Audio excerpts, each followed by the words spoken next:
Welcome back, my friends, to another edition of The Woggers Way. I'm Uncle Brian with Woggers General Services in Las Vegas, Nevada, and today I'm going to show you how to install a spill pan underneath your washing machine and connect it to a floor drain.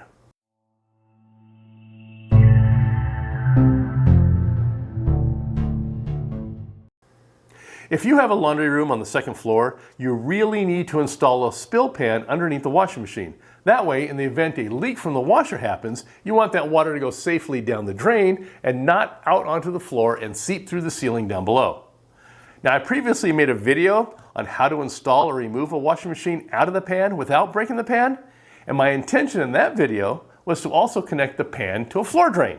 But of course, nothing ever goes as planned, and when I removed the washing machine, there was no floor drain to hook the pan to. So now, when I was working on this other house, I was thrilled to find a floor drain underneath the washing machine. Woohoo! Now I can finally show you how to connect your pan to an actual floor drain. Today, we'll look at a situation like this, where there's a drain pipe in the floor underneath the washing machine. Now, there are a couple different types of drain pipe setups, but in this one, I'm going to deal with a plain 1.5-inch drain pipe, no threads, just an open pipe in the floor. So how do you hook up the drain onto the pan and then into this hole in the floor? Well, first, if you have a pan already under your washing machine, you'll need to remove the washer because, maybe the pan is broken, or maybe you bought a new washer and you're going to reuse the existing pan. And if you need to know how to get your washing machine out of that pan without breaking the pan, hey, you're in luck. I got a video for that. I'll go ahead and put a link at the top of the screen up here to my video that shows you just how to do that. So once you finish watching this video, you can then go ahead. Oh, great. You clicked away. I guess it was kind of my fault. I guess I shouldn't have put a link up there to begin with. All right, so now what? Do I wait for you to come back or Well, I'm sure there's some of you out there that are still here with me, so I'm just going to continue on, and those others can pick this up later when they come back. All right, let's get back into it. Once you have the washing machine out, there are a few items you're going to need. You'll need a pan, obviously, a drill with a 1 3/8-inch hole saw, some silicone, the drain fitting that came with the pan, a small piece of 1-inch PVC pipe, and finally, you'll need a tape measure. First, you need to measure the location for the drain. From the back, measure out from the baseboard to the center of the drain. Here, we are at 23.5 inches. Then do the same from the side. Measure out from the baseboard to the center of the drain. This one is 22 3/8 inches. Now decide where the pan is going to be positioned. We're not going to position it up against the wall because we have the wall and frame in the front where the bifold doors connect. And when open, the door will come over to about here. So we don't want to put it in the way of the washer, so we'll position the pan out slightly. Plus, we need to position it out from the back wall to accommodate for the hoses and drain pipe. And in this house, we have this gas valve for the dryer position behind the washer. Why they installed it where the washer goes, I have no idea. The dryer is on that side of the room. The wall connection for the dryer vent is on that side. The drain and valves for the washer are on this side. So this should be over there, but it's not.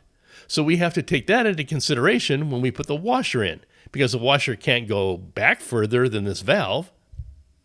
So we have about 4 inches from the wall, minus a 1/2 inch for our baseboard. So 3.5 inches from our baseboard is as far back as we can go with the washer. So we need to pull the pan out to about here.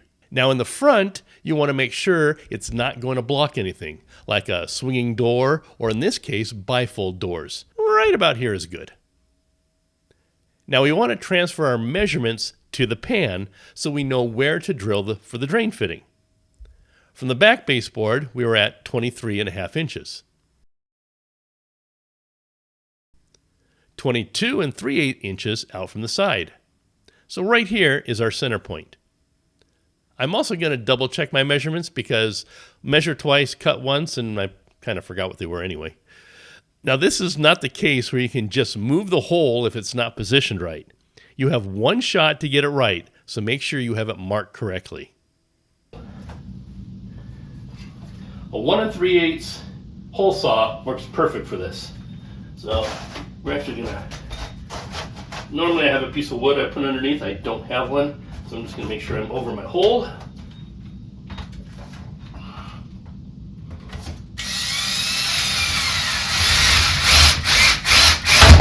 Ta-da! Now we have our hole. This is where you want to put in your fitting.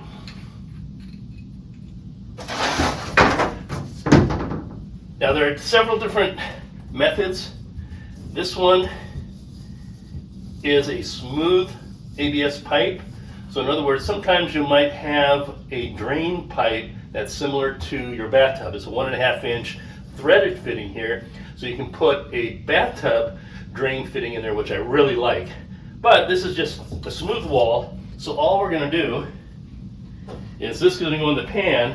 We're gonna put a little extension on there, and that's just gonna sit down inside. Now we're gonna have to cut this shorter because it elbows off a few inches in. So this will just sit in there.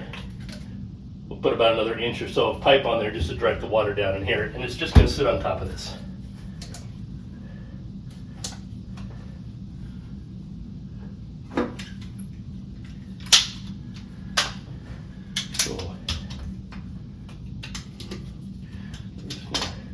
This off.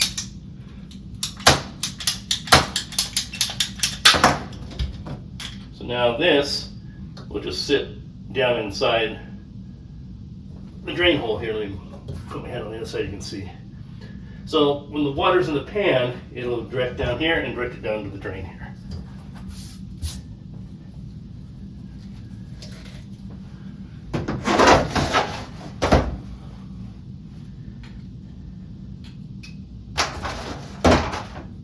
So you have your fitting, you have a rubber washer, put the rubber washer on there, feed it in from the bottom, and then you have your retaining nut.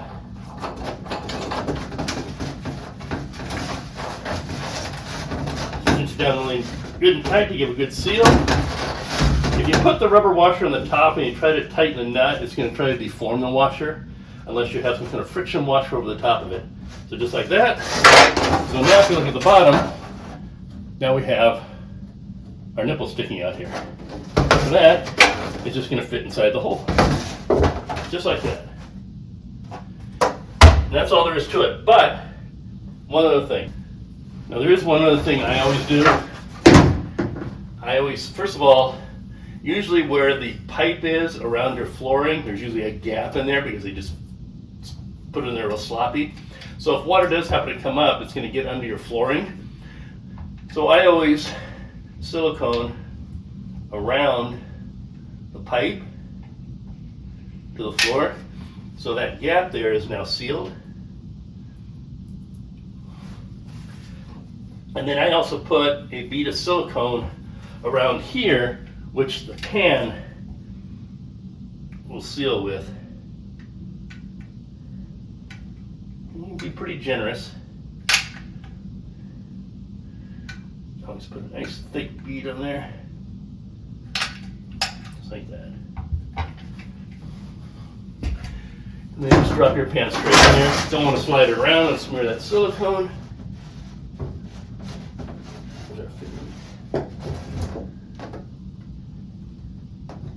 Just like that.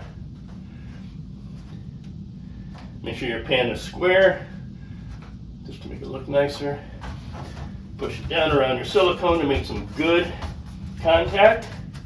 And then I just let it set for 24 hours until that silicone can set. Because if I go and try to put my washer in right away, a lot of times you might shift your pan around and you're going to break that seal. This way I got a nice seal around here. Everything's sealed. So when the pan fills up with water, it's going to go down here and into your drain. If it happens to back up or anything, it's not going to get out from around this section right here and go across your floor. That's all there is to it. After the silicone sets and you're ready to install your washing machine into the pan, make sure you don't break the pan. Otherwise, well, what's the point of having the pan there to begin with? Now, for an easy way to get your washing machine into the pan without breaking that pan, you can see how to do that in my other video, which you can watch after this one. See, I didn't put a link at the top like I did last time. I'm not making that mistake again. Instead, there's a link to that video in my description section down below. Then go ahead and hook up your water lines, test to make sure there's no leaks at the hose fittings behind the washing machine and at the wall valves, and then have some peace of mind that if your washer does leak, you won't have hundreds or even thousands of dollars in water damage. Now this is just one example on how to hook up the drain like I mentioned in the video. Now my preferred way is when the floor drain is a 1.5 inch drain pipe, but it's threaded, so you can take like the drain that you have for a tub and you can screw it into it. It just makes it so much easier, especially if you have to change the pan in the future. Now I've also seen smaller like PVC pipes just sticking straight up out of the floor for the drain, you know, like maybe a 3/4 or 1 inch PVC pipe, in which case I've just glued that fitting for the pan directly onto that pipe and then placed the pan over it and then tighten it down, you know, as shown previously in this video. So just be aware, this is just one of the situations you may encounter. And of course, if your luck is anything like mine, your situation won't be anything like this one. So if you encounter something different, drop a comment below on your situation and how you overcame it. And if you like the content in this video, as well as all the other content I put out there, I'd appreciate it if you give that thumbs up like icon a tap and subscribe to my channel for more helpful home repair videos. Now I do want to take a moment and give a big thank you to all of you that have already subscribed to my channel. As we're coming up on the end of the year and my first 1.5 years since I started this channel, 5,000 of you have subscribed, and that outpouring of support is greatly appreciated. It is not lost on me at all. But now for my shameless plug. By the end of next year, 2025, my goal is to have 15,000 subscribers. Now I know it took 1.5 years just to reach 5,000, so an additional 10,000 in 1 year may seem like a tough goal, but I have confidence in y'all, and I'll do my part to push myself to put out more content more often to help with that goal. So if you haven't subscribed yet, now would be a really great time to do so. I'll wait. Now you know you want to. Go ahead, click on it. Go ahead. Hey, thank you. Also, if I reach 15,000 by the end of next year, I'll select 10 subscribers at random and send you something nice for my merchandise line. I might even conduct monthly drawings all year long also, just as kind of a thank you. And speaking of merchandise, if you'd like to get your hands on some Woggers Way merch, I'll put a link below to my merchandise shop. And if you'd like to win some free merchandise, I'll put a link to my website page, which tells you exactly how to do that. And since apparently I'm link happy today, before I'll go, I'll throw a link to one of my other engaging videos up here, you know, for you shortly to watch. So thumbs up, subscribe, get some merch, and look, hey, there's a link on how to subscribe. I promise, that's my last link. Once again, this is your Uncle Brian saying thank you for tuning into my channel, and I'll see you in the next video. Like that one. Bye now.